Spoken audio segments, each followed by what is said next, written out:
అందరికీ నమస్కారం. వెన్నెల్లో చందమామ కథలకు స్వాగతం. ఈరోజు కథ రాజు చండాలుడు. పూర్వం ఉత్కల దేశాన్ని పురుషోత్తమ దేవుడు అనే రాజు పాలించేవాడు. ఆయన గొప్ప జగన్నాథ భక్తుడు. రాజ్యం జగన్నాథుడిదేనని, తాను ఆ దేవుడి సేవకుడుగా రాజ్యపాలన చేస్తున్నానని ఆయన నమ్మేవాడు. పూరీలో ఏటా ఆషాఢ మాసంలో రథయాత్ర జరుగుతుంది. ఆ ఉత్సవానికి వేలాది జనం వస్తారు. రథయాత్రలో పాల్గొనే 3 రథాల కింద రాజు స్వయంగా చీపిరికట్టతో ఊడ్చేవాడు. తరువాతనే రథాలను ప్రజలు లాగేవారు. పురుషోత్తముడు ఒకసారి దక్షిణ దిగ్విజయానికి వెళ్ళి కంచిరాజు కూతురైన పద్మావతిని చూశాడు. ఆమె అసాధారణ సౌందర్యవతి. ఆమెను చూడగానే పురుషోత్తముడు మోహించి పెళ్లాడ నిశ్చయించాడు. ఈ విషయం దూత ద్వారా విని పద్మావతి తండ్రి వివాహానికి సమ్మతించాడు. పురుషోత్తముడి ఆహ్వానం మీద ఆయన ఉత్కల దేశానికి పోవడమే గాక రథోత్సవాన్ని కూడా కల్లారా చూద్దామనుకున్నాడు. రథోత్సవం నాడు దేవాలయం నుంచి ఉద్యాన భవనం దాకా ఉన్న వీధి అంతా జనంతో నిండిపోయింది. శంఖాలు మోగుతున్నాయి. జనం కోలాహలం చేస్తున్నారు. దేవాలయం నుంచి జగన్నాథ, బలభద్ర ఇంకా సుభద్ర విగ్రహాలను తెచ్చి 3 రథాలలోనూ ఉంచారు.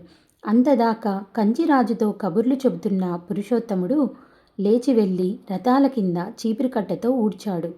ప్రజలు హర్షధ్వానాలు చేశారు. పురుషోత్తముడు చీపిరికట్ట తీసుకొని ఊడవడం చూసి కంచిరాజుకు రోత పుట్టింది. రథయాత్ర ముగియగానే ఆయన కంచికి తిరిగి వెళ్ళి, నా కుమార్తెను చండాలుడికి ఇచ్చి పెళ్లి చెయ్యను అని ఉత్కల రాజైన పురుషోత్తముడికి కబురు చేశాడు. పురుషోత్తముడికి పట్టరాని కోపం వచ్చింది. ఆయన కంచి రాజ్యం మీద యుద్ధం ప్రకటించి దండెత్తి వెళ్ళాడు.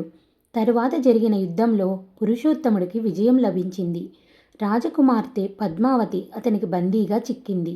అయితే పురుషోత్తముడికి ఇప్పుడు ఆమెను పెళ్లాడాలన్న కోరిక లేదు. ఆయన తన మంత్రిని పిలిచి, ఈమె తండ్రి నన్ను చండాలుడు అన్నాడు. ఈమెను కసువు ఊడ్చేవాడికిచ్చి పెళ్లి చేయండి అని ఆజ్ఞాపించాడు. చిత్తం మహారాజా, అలాగే చేస్తాను అన్నాడు మంత్రి. కానీ జాలిగుండెగల ఆ మంత్రి అలా చెయ్యలేదు. ఆయన పద్మావతిని తన ఇంటికి చేర్చాడు.